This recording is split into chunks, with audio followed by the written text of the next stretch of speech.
Welcome back to Purpose Project. My name is Leslie Pagel, and I am so glad that you found us today because this episode is one you won't want to miss. In this episode, I sit down with Andrea Butcher. Andrea is a seasoned executive. She is also a coach to executives. She's an entrepreneur, and she is an all-around champion for human-centered growth and development. In this episode, Andrea and I discuss purpose in the workplace, not just the personal pursuit, but also the intersection of individual purpose and organizational purpose. And we talk about how leaders can create an environment where people are truly empowered to bring their full selves to work. Let's take a listen. Andrea, thank you for being on Purpose Project. I'm looking forward to having a conversation about how purpose shows up in the workplace. Leslie, I'm so glad to be here. You're someone that I have admired and respected for so many years. So I can't imagine anything better than talking about purpose with someone that I admire. Wonderful. Well, before we jump into the topic of purpose, tell us a little bit about who is Andrea. Who is Andrea? Well, she's multifaceted, very dynamic and lots of different things come to mind. I have always been, even as a kid, really fascinated in the mysteries of life. Like I wanted to be an astronaut. I mean, I would spend hours reading about astronomy and the stars and what's out there. And so not surprising, I got a degree in psychology because I remember sitting in Psych 101 at Indiana State University, and all of a sudden, oh my goodness, there's a whole field devoted to exploration of the mysteries of life, and quite a philosopher. I kind of see myself. I'm such a seeker and so curious about why people do what they do. And so my master's degree is in human resource development. And when I graduated with that degree, the job market was wide open. I've been in the HR talent space for over 20 years. And when I entered it, I think definitely has evolved a lot through that time. But I was so fortunate very quickly. I worked for a company in London. And so I got to do global people and talent work for 8 years.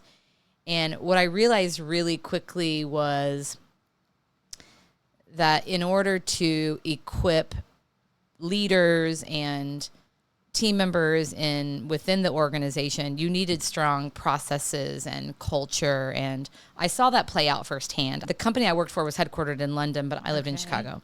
And so I was supporting all of these sales branches all across the country.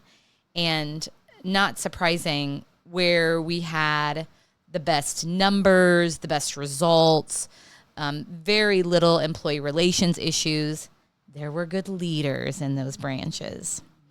And so I realized really early in my career, if we would just equip leaders to actually lead, the results follow. And I'm fortunate that I saw that so early in my career because it has really set me up for a career of equipping and developing leaders and really pouring into the people within the business to support business growth. And now fast forward 20 years, I've not only have I gotten to lead in that large global organization, but I've gotten to grow organizations of my own. I've served at the CEO level. I've been on an executive team reporting up to a board. And so I've seen firsthand through my own experience how pouring into the people leads to business growth. And purpose, as we know, is such a big part of that.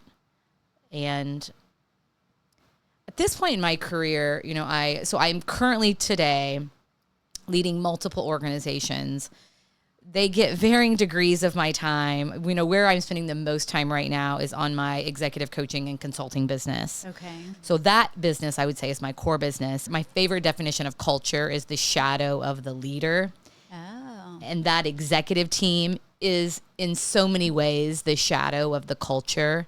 Their ways of working really set the tone for what others see and model within the organization. So I really love the impact of that work. coming alongside them, helping them to tell the truth about what's really going on, helping them to acknowledge the dysfunction, because there is not an executive team that doesn't have dysfunction. Right. So let's tell the truth about it so that we can solution together and mitigate together. So that's the core work. I also have a nonprofit organization that I founded several years ago called Next Gen Talent. Okay. And it is a development program for emerging HR leaders. It's an underserved group of leaders. And because HR and talent is shifting so much to the people function, it is about equipping those leaders with the business skills necessary to move their organizations forward. Nice. And then I always have, Leslie, because I love to create, I always have something I'm creating. Okay. You know, the other two businesses are more in maintenance mode at this point. But the thing that I'm creating right now with a couple of fellow coaches and friends is it's called a sisterhood project. And it's all about bringing executive women together to focus more holistically. Like one of our values is play. And so we have game nights once a quarter where we just laugh together and play games and have a glass of wine or a mocktail and experience a different side of ourselves. We'll have play dates where we'll go on walks or we'll find a show or something that we'll do together. I was in a lot of these executive women's groups that were so focused on the business. Mm-hmm. And it's like, oh my gosh, there's so much more to my leadership than how I'm running my business. Like, I think it is all connected. Being a mom of a kid that just moved away, you know, all aspects of my life I want to honor and lift up and create space for. And so that's what we're doing with the Sisterhood Project. I love that. Well, you used that word connected, and that was the main word that came out of season 1, which was focused on individuals pursuing their purpose. I have found that in order to live a life of purpose as an individual, we have to be connected to ourselves, to each other, and to the environment. And you're talking about like a togetherness connection that you're creating with executive women. Absolutely. Which I imagine would bleed over into their business life and how you run your business. Well, yes, wherever you go, there you are. It is all connected. And I think particularly in this post-pandemic world that we live in, we recognize that there isn't a separation between our professional life and our personal life, that it is all a part of being a human, and honoring more of our humanity at work is really important and much more normalized today, which is a good thing. Yeah. Before we jump into purpose in the workplace, one question I ask everyone is, do you have a purpose in your life? I do. What is it? And it is so simple. It is to be the light. It's one of those, you know, because I'm a coach, I'm fortunate to be certified in a lot of different assessment tools. So I get to play with a lot of different assessment tools, and I've done most of them. And the theme for me is this theme of positivity. I am gifted, and I know that it is a gift. I am gifted with a glass half full orientation and naturally see the beauty and the goodness in people. And so positivity is a core value of mine. And I've taken that theme and extrapolated it into this simple, like wherever I go, I want to bring my light with me. Yeah. So I'm intentional about the words that I use. I'm intentional about the thought patterns. You know, negative thoughts, of course, will emerge. I don't have to believe them. I don't have to follow them. And so I always want to come back to the light. Yeah. Be the light. Yes. So let's talk about purpose in the workplace. Yeah. Throughout all your experience, how do you see purpose show up in the workplace? I think purpose is so, just in the example that I used, purpose is so core to who an individual is. Mm-hmm. So creating space and making it safe for people to be who they are. Right. so that their purpose can naturally emerge. I think that is the culture work that we hear so much about. That's the work of leaders, creating an environment where people feel like they can say when they're not okay, when they can share something personal about themselves. I think that's when we see purpose emerge. Right. So purpose shows up in the workplace because employees bring their whole selves to work, hopefully. And in doing that, they're bringing their purpose into the workplace. Yeah. Because, I think purpose is who you are. Mm-hmm. And what's so interesting about that is it never goes away. Right. Think about how that's the constant. And if we get to a place in our lives where we can lead with that, how freeing and fulfilling that is. Right. Does that happen, though, in the workplace? Are employees bringing their whole authentic selves along with their purpose into the workplace? This is such a fun conversation because it's something I probably will always struggle with because of the work that I do. There are two parts of it, aren't there? There's the person being willing to bring themselves. Right. And then there is the environment. Is the environment one in which I feel like I can do that? Mm-hmm. And which comes first? So it's this dance, isn't it? Yes. I think that both the employer and the employee has a responsibility in that. Absolutely. Right? So, and both are really important. So for me as a leader, like right now, I am building my consulting business. Mm-hmm. And I have a new team member who shared with me in the interview process that she was leaving a toxic environment. I know that. She divulged that information to me. I am really sensitive and intentional about the environment that I'm creating for her. Right. She had a procedure a couple of weeks ago. And so I went into my calendar. I made a note that she was going to be out. I made a note the afternoon of the surgery to follow up with her. I saw her on email that night. And so I told her hey, just a reminder, you are healing this week. I will respond next week. And so she has responsibility to let me know where her head and her heart are, mm-hmm. which she did. I have a responsibility then to respect that information and to create an environment where she feels safe. Right. I think that is the key. Yeah. Right? Yes. You owning your part, me owning my part. Right. And you shared, I love the example that you shared, because that is how relationships form. That's how you allow someone's purpose to live in the workforce. You have to know each other in a meaningful way for the business, right? Yeah. How do you do that at scale, though? I know. It's hard, which is why the work of equipping leaders is really important. You've seen the stats. Gallup tells us that 70% of the variance of employee engagement is attributed to the manager. Right. So the manager is in the best position to create that space. Mm-hmm. But if you think about it, it's at every level. So I've done a lot of work with MasterCard. Okay. MasterCard is an interesting culture, huge global organization, 30,000 plus employees around the world. Michael Miebach is the CEO, and he very much models, creating a culture of transparency and communication is really important. Mm-hmm. They very much espouse, honoring the diversity within the organization, honoring each individual. And so it starts there. He not only espouses it, he lives it. Right. That is his brand. Mm-hmm.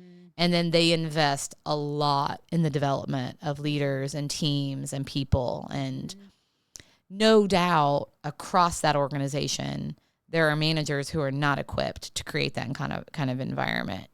No doubt. Right. I've been really fortunate. I've worked with them for 6 years. Is that right? Maybe even longer. And I've seen all the effort go into it. I admire their willingness to invest so much in the things that they say are important. And I've seen the impact of that. I mean, I've seen people absolutely flourish as a result of being in that environment. Right. And the investment is, just to make sure I'm following, the investment that they're making, it's in their leadership development, it sounds like. Yes. And team development and people development. So it plays out in lots of different ways. And it's developing them, it's equipping them to be able to lead a team in a way in which everyone can bring their authentic selves to work. Is that? I would call it human-centered leadership. Okay.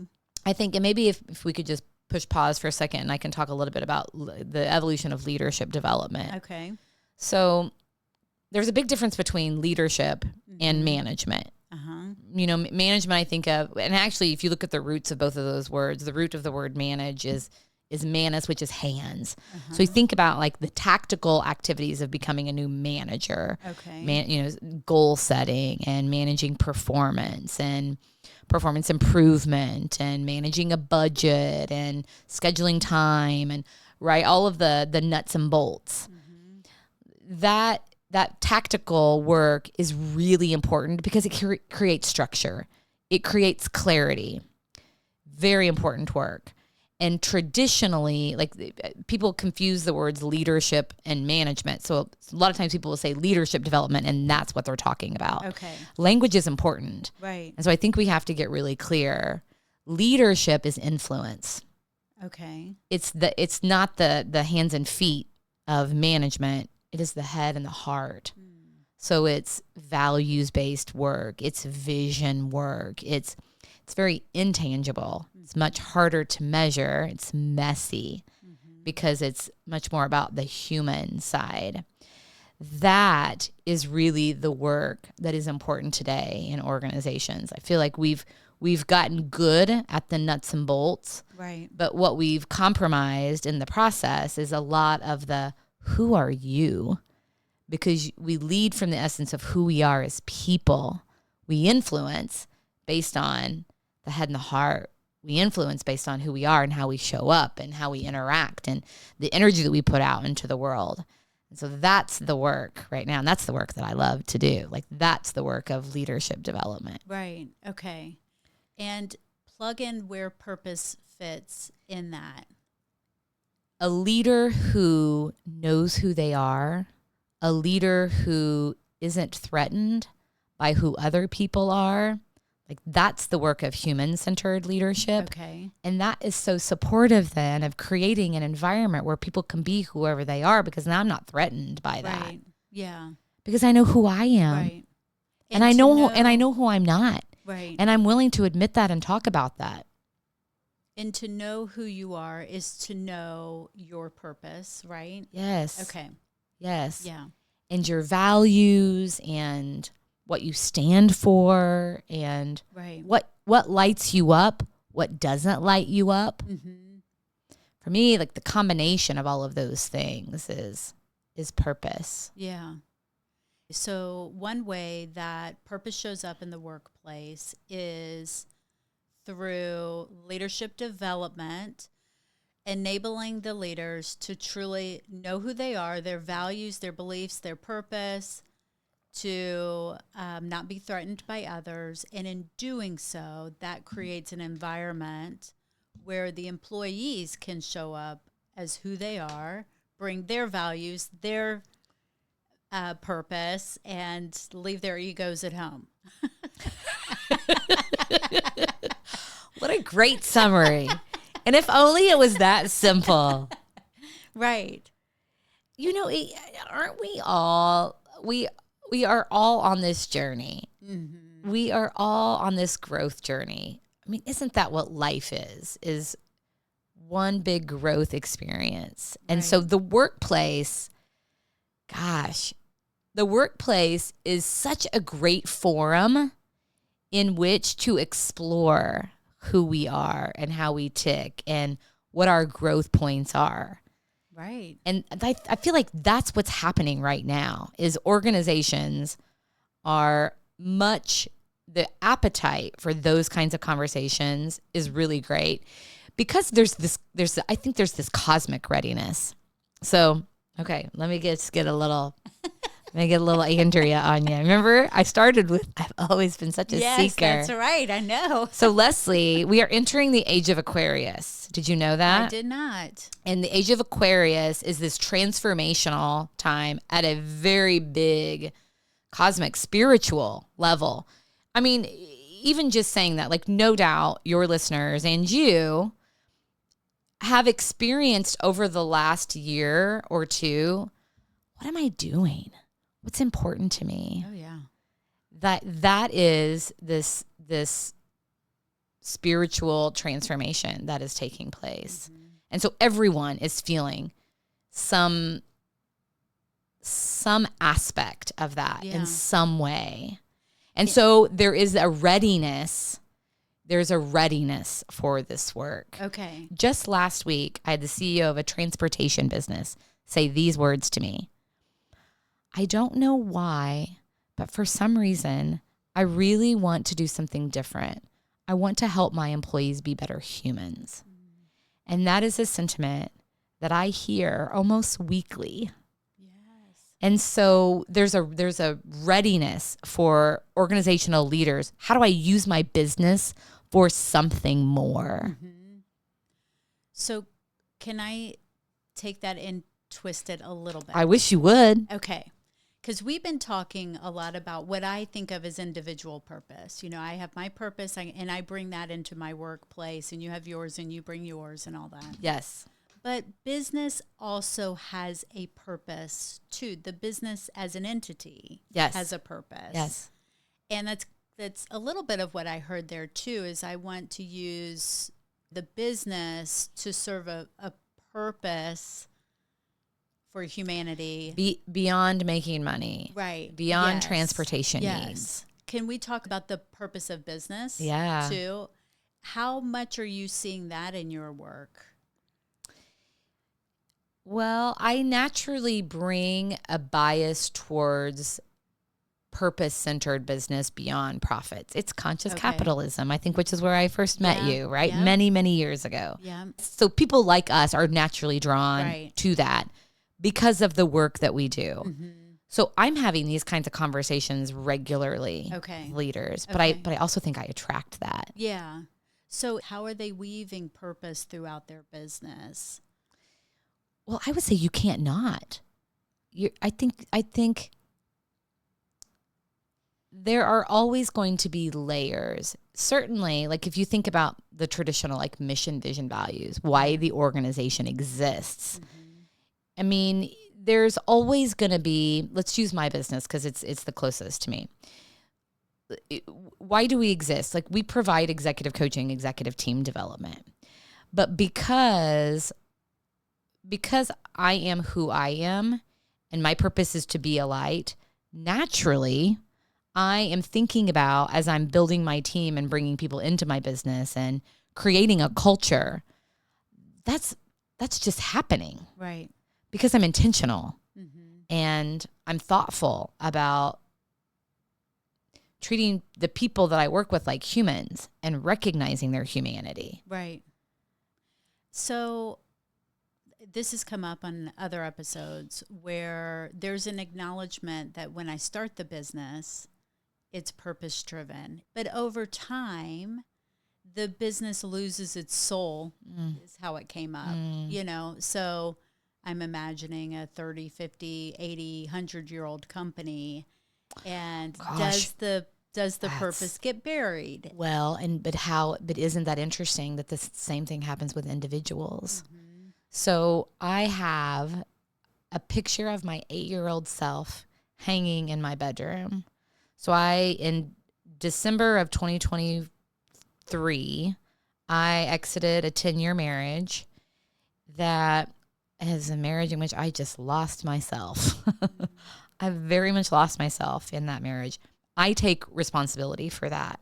So left the marriage, recognized I was through 2022 and 2023, I was working with a therapist and doing a lot of work on just some of my patterns and some of that like capitulating and not being really honest and clear about what I want and need, particularly in close relationships. And so there was an exercise I did where I just spent some time reflecting on my 8 to 10-year-old self. So I found this picture, and she was like bold and untethered and free. And so I reconnected with her. And so I hung that picture on my bedroom wall so that I see it every morning as a reminder. So just like organizations who lose themselves, like so do we. And I mean, and is that good? Is that bad? I don't know. Is that just the experience of life? The good news is I recognized it. The good news is in these situations, they recognize it and can get back to it because we're doing the best we can. I didn't set out to lose myself. They didn't set out to lose the soul of the business. Yeah. Yeah. I mean, we talked about that parallel. And as we grow up, there are these societal norms, these like, you should do this, you should do that. And over time, you know, they start to bury your soul. Right. Yeah. And the business loses itself. And that happens in business too, you know, and I actually wonder if it's some of the management practices that happen where in order to create structure, which is needed in business, does some of that lose sight of purpose? Most definitely it does. Yeah.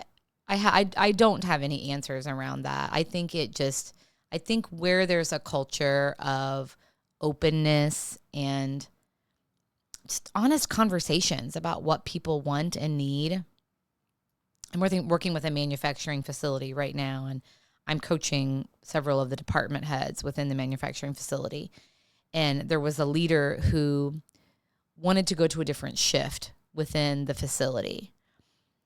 And the primary driver behind her wanting to do that was because of childcare issues. Okay.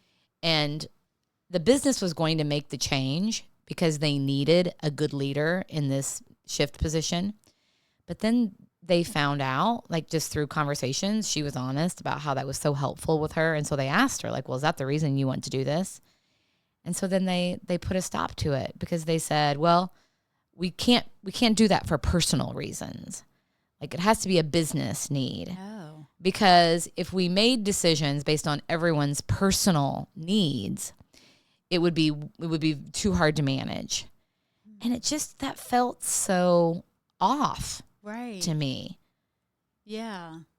That is a good example of practices getting in the way. Yeah. So she is now very disillusioned with the organization and is definitely a flight risk as a result of that. And that mindset that's a story that company tells themselves about it's too hard to manage all the personal interests. Right. Right. And I talked to the HR. I sought to understand. I went to the HR lead and, hey, like through conversations, this has come up. I'm just curious. And she very quickly said, like, yes, that is our policy. Like we cannot make those decisions based on personal need. Oh, I just said, well, that would have been really helpful for her. and for you, really, as the business. Right. Yeah. Yeah. It's a great example, actually, because I do think things like that can get in the way of people bringing their full selves to work. Right. I understand there's two things balancing here, the business and the people. And it is a balancing act. You know, it's never just static. It's a constant state of alignment. But it is, for talent and HR leaders, it's a constant like paradox navigation. You've got business needs, protecting the organization, mitigating risk, and then you've got people and their needs. And those things are often in conflict, as this example provides. You know, so it's understanding both perspectives. I also think it's easier in smaller organizations. Right. It's easier to manage that. because there's less risk. Yeah. The bigger the organization gets, the organization opens itself up. And that's when we start seeing like really doubling down on it as the policy. Right. But if the policy sucks, then like avoid the stupid policy. Right. Exactly. Well, okay, here's a question. Do companies take the time to look at their policies and see if they're in alignment with their purpose? To me, that would be a purpose-driven company. We're going to be intentional about the policies, the procedures, with our purpose in mind. How do you differentiate organizational purpose with mission and vision? That's a great question. I have the same question. And I don't know the answer. Because for me, traditionally, mission is why we exist. Okay. And as we've been having the conversation, Leslie, I've been like almost like interchanging those mission and purpose. In most organizations, you document and provide visibility to mission, vision. Yes. I don't often see, or maybe I've just not been looking for it. This is our purpose. You see some companies have it. Okay. Yeah. You see the language. I do think mission, vision is more common. Yeah. And values. I do, Yes. now that we're having the conversation, I almost think of the combination of mission, vision, values as purpose. I think all of it, because it's all different aspects of who we are as an organization. Yeah. Yeah. Values come up a lot in the conversations I'm having with season 2. Yeah. It's how we live who we are. You're right. Yeah. What we stand for. Yeah. Yeah. How we treat each other and customers. And yeah. But let's take those. So let's put the word purpose aside and let's call it mission. How much are companies weighing the things, the practices they put in place up against their mission and asking the question, are these in alignment? Yeah. I mean, I'm thinking of examples where they do and examples where they don't. Whenever there is a strong talent or HR leader, absolutely they are doing that. Okay. But it is often, policies are viewed as a tactical administrative activity. I mean, there are lots of examples where I've seen people just like download a handbook, like a generic handbook, and maybe spend 10 minutes updating or customizing it just so they have a handbook. Right. And then there are lots of policies that then don't make sense for them. Right. Yeah. Yeah. So, and you mentioned the HR leader. Is that who owns, in quotes, purpose? No. I mean, I think mission? What I see happening a lot are HR and talent leaders are facilitating the development of those things. Across the business. Ensuring that those things are visible and... But that for me, mission, vision, values has got to come from the top for sure. And then be something that all of the leaders are owning. Right. Yes. Yeah. Which is, I love taking executive teams through that process of developing mission, vision, values. It's always an interesting exercise because I always start personally. I think if they can see themselves in it, and put themselves in it, it's going to have much more meaning. Right. So I'll start with a personal values clarification. And then, because this is the group of people that is setting the tone. So what shared values do we have? Like if wherever we go there we are, then those shared values are what really is going to drive this organization. And so it's an interesting take, because then they're like, well, but it's the organization. Well, yes, but it's who you are in the organization. And these are your core values. So that's how you're going to show up. Love that. So fast forward 2 years after someone does this, what are the outcomes? Yeah, when done well, mission, vision, values becomes the glue that binds all of your processes. I mean, as you said, like then, okay, are the expectations that we're setting of team members and leaders aligned with who we are and where we're going? Are we bringing people into the organization based on who we are and where we're going? Are we managing performance and coaching based on who we are and where we're going? Are we exiting people because of lack of alignment to who we are and where we're going? I think it becomes the foundation for all of our talent processes. Yeah. If done well. One of the things that came out of season 1, which was focused on individuals who have clarity in their purpose and are actively pursuing it. One of the things that came out is they had rituals where they would use the time to understand themselves. They had this real sense of self-understanding. This is who I am. This is what I'm about. And they had practices that gave them that self-understanding. When we think about companies, mission, vision, values, are there certain rituals that exist in business that allow the business to stay centered on their purpose and in alignment with them? I think what a great point you're making. I think it's having rhythms where we're giving visibility and talking about who we are and where we're going. Those bigger picture things. Yes. So much of the town hall and the communication are updates, tactical things. Connect them back to who we are and where we're going. That provides so much more meaning for people. Right. So take existing things. Yes. And images are huge. So I mentioned MasterCard. The business operations function is a team that I've spent a lot of time with. And they are led by a brilliant leader. And they have adopted the penguin as their mascot.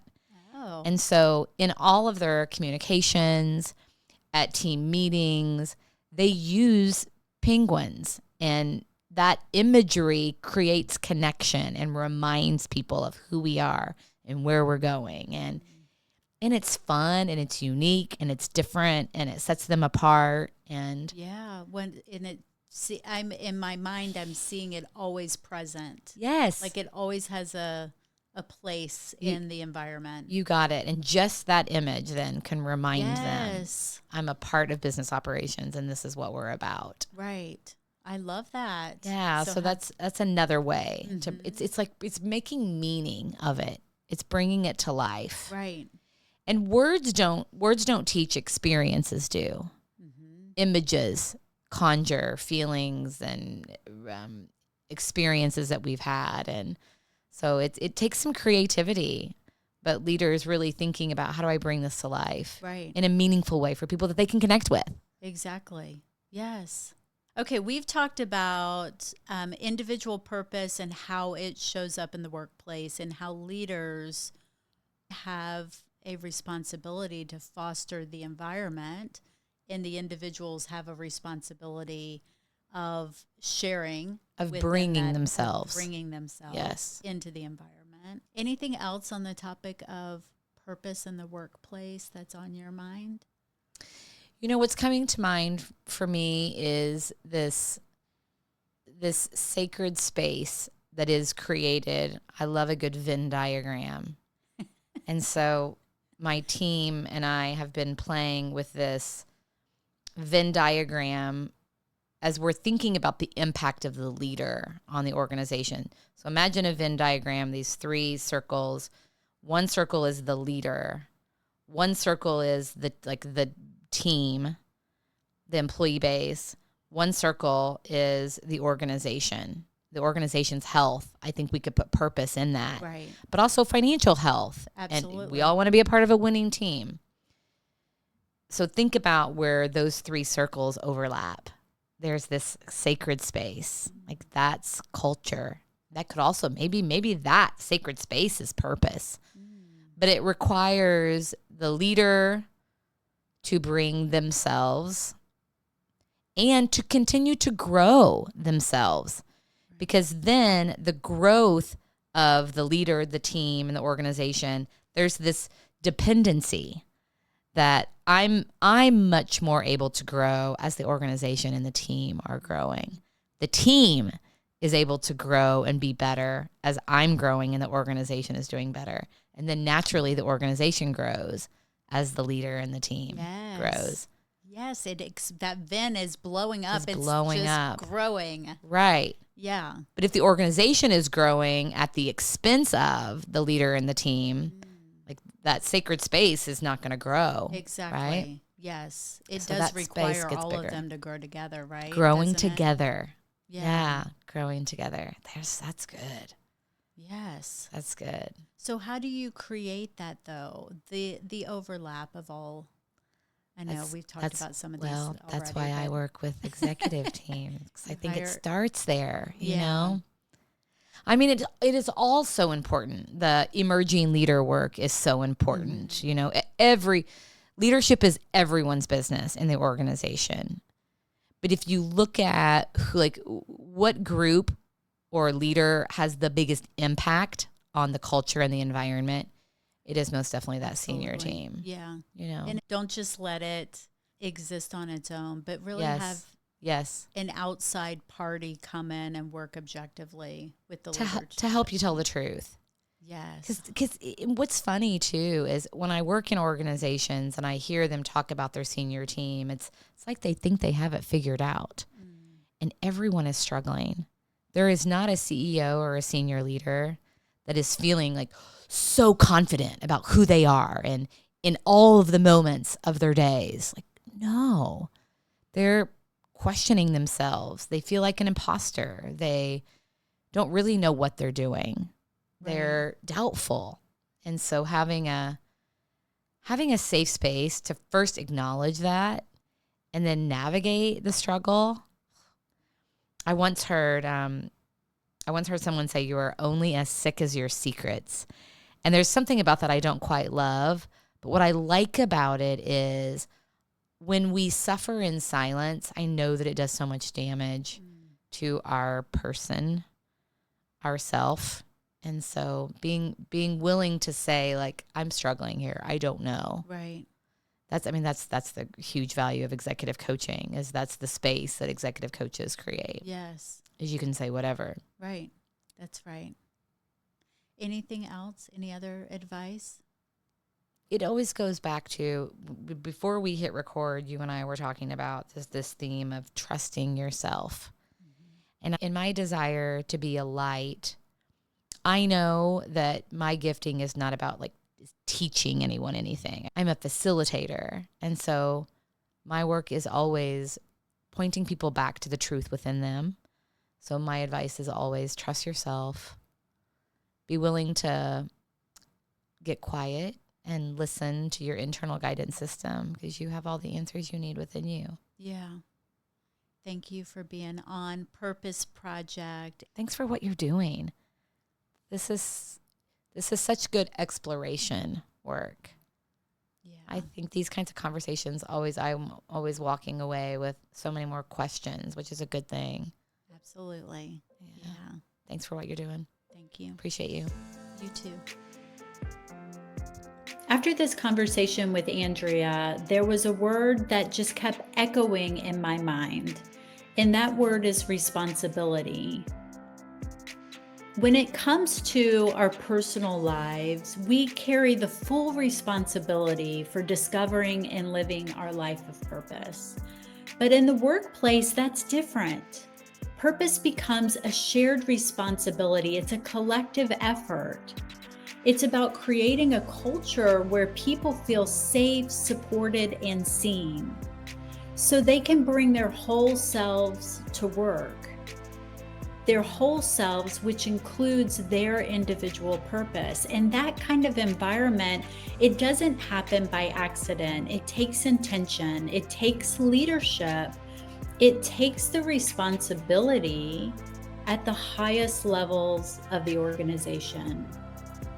And so if you're a part of an organization, ask yourself, what role can I play in cultivating purpose, not just for myself, but for my team and for those around me? Because when purpose is shared, it becomes something powerful. It becomes a place where people want to go and grow together. Andrea, thank you for being on Purpose Project, and thanks to all of you for tuning in.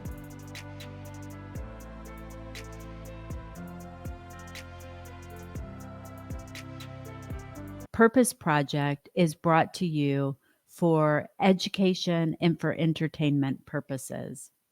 This podcast is not intended to replace the advice that you would receive from a licensed therapist or doctor or any other qualified professional.